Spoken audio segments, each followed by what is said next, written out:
Assalamualaikum warahmatullahi wabarakatuh. Perkenalkan, saya Rizky Nurul Insani, kelas tingkat 3B S1 Keperawatan, mahasiswa Universitas Bakti Kencana Bandung. Di sini saya akan melakukan tindakan mengenai initial assessment, di mana alat dan bahan yang pertama ada color knife, lalu ada hand scope, lalu ada stetoskop, sphygmomanometer, dan pen light.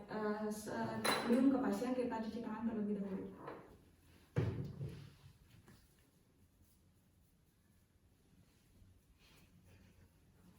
Setelah selesai cuci tangan, kita lanjut ke pasien. Baik, nah setelah ke pasien kita lanjut 3A, di mana yang pertama aman penolong. Kita memakai handscope terlebih dahulu.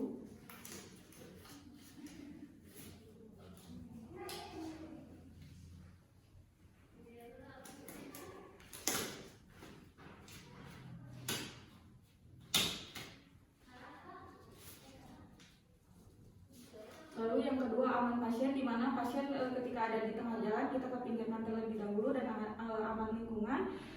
Pasien diposisikan di tempat ternyaman. Nah setelah itu kita lanjut cek kesadaran pasien. Yang pertama alert atau kesadaran, bu bisa mendengar suara saya. Nah setelah itu kita lanjut verbalnya ibunya bisa menjawab dengan baik. Lalu ada fine, ibu sakit gak bu?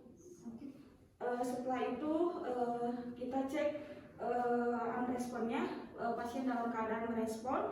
Lalu setelah itu kita cek triasenya, di mana pasien itu tergolong ke triase merah, kuning, hijau, atau hitam. Nah setelah itu sambil kita melakukan tindakan, kita hubungi ambulan dengan menghubungi 119. Nah setelah itu kita selesai memakai APD, kita lanjut ke tindakan ke primer atau primer survey, di mana kita melihat apakah ada cedera servikal atau kita juga harus menstabilkan pasien. Nah setelah itu kita pasang collar neck kepada pasien.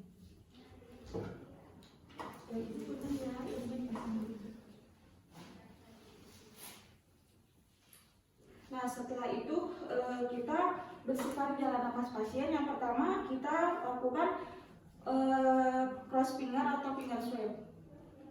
Ibu punten ya, diputar lalu dibuang dahaknya atau kotorannya. Lalu setelah itu bisa kita lakukan suction. Nah setelah itu kita lanjut ke membuka jalan napas pasien, di mana kita bisa melakukan dengan cara head chin lift. Punten ya, ininya diangkat lalu dibuka. Nah pertahankan pernapasan pasien. Lalu yang kedua ada tindakan jaw thrust, di mana tangan kita ada di sebelah kiri kanan pipi pasien. Dibuka. Nah setelah itu tetap pertahankan napas pasien.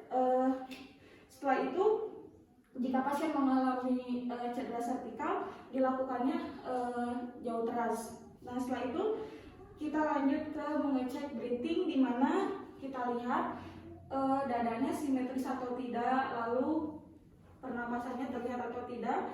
Lalu kita dengarkan bunyi suara napasnya.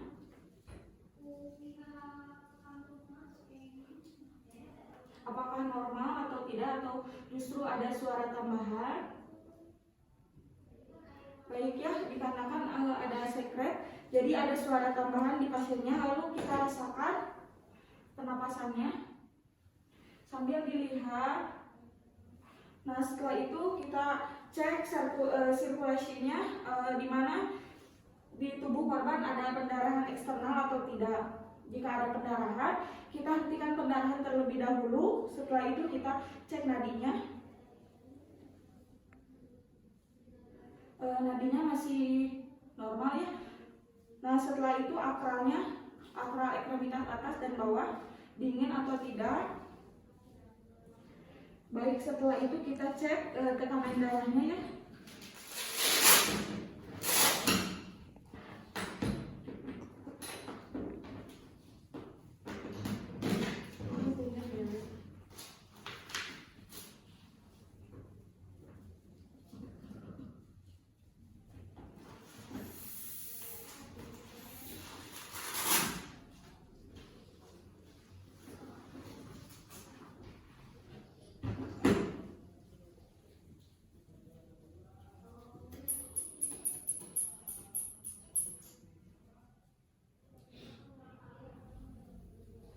Nah, untuk tekanan darahnya, pasien mengalami penurunan tekanan darah, lalu akalnya juga dingin, kemungkinan besar pasien mengalami shock hipovolemik.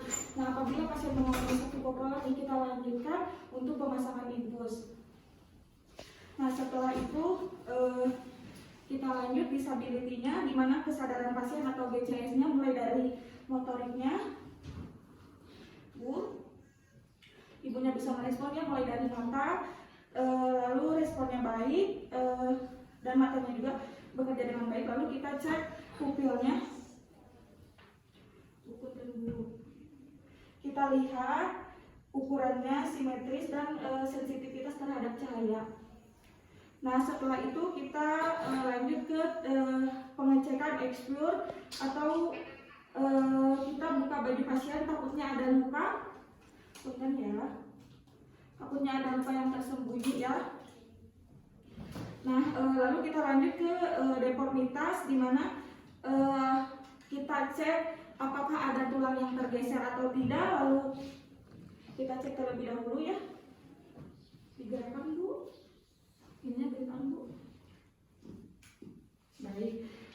Tidak ada tulang tergeser ya. Lalu kita lanjut ke open wound, di mana adanya luka terbuka atau tidak. Kita lihat, kita periksa.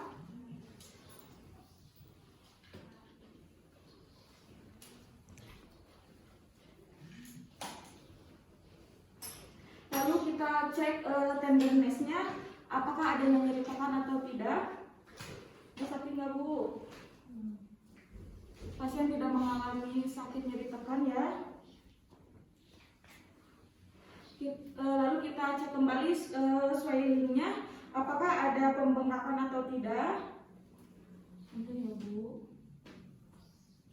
Nah, setelah itu kita lanjut ke F, di mana itu polikateter, di mana tujuannya itu untuk mengecek input output cairan yang masuk kepada pasien serta cairan yang masuk kepada pasien. Nah, setelah itu kita masuk ke G, di mana struk ini untuk mencegah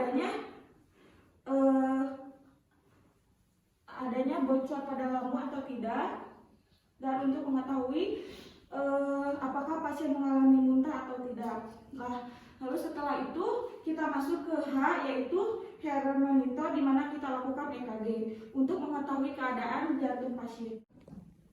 Nah, jika selesai tindakan primer survei, kita lanjut ke survei sekunder, di mana keadaan pasien sudah ada di rumah sakit. Nah, setelah di rumah sakit kita lanjutkan anamnesa, di mana pasien dilakukan pemeriksaan fisik mulai dari head to toe dari kepala sampai dengan kaki, lakukan tanda-tanda vital di rumah sakit ya. Lalu setelah itu lakukan pengecekan diagnostik seperti lab, CT scan, dan ronsen. Nah, setelah itu kita lakukan anamnesa kembali seperti sampel, di mana S itu ada keluhan atau tidak, lalu ada alergi atau tidak ya. Untuk A-nya, M-nya pengobatan sebelumnya kita tanyakan kepada pasien. Setelah itu P-nya itu riwayat penyakit sebelumnya, lalu L makanan yang dimakan sebelum ke rumah sakit atau terakhir dimakan sebelum ke rumah sakit, dan lalu E-nya kronologi sebelum kejadian ke rumah sakit. Nah, setelah itu selesai untuk anamnesa di rumah sakit, jangan lupa kita lakukan dokumentasi. Baik, tindakannya sudah selesai mengenai initial assessment. Kurang lebihnya mohon dimaafkan. Wabillahi taufiq wal hidayah. Wassalamualaikum warahmatullahi wabarakatuh.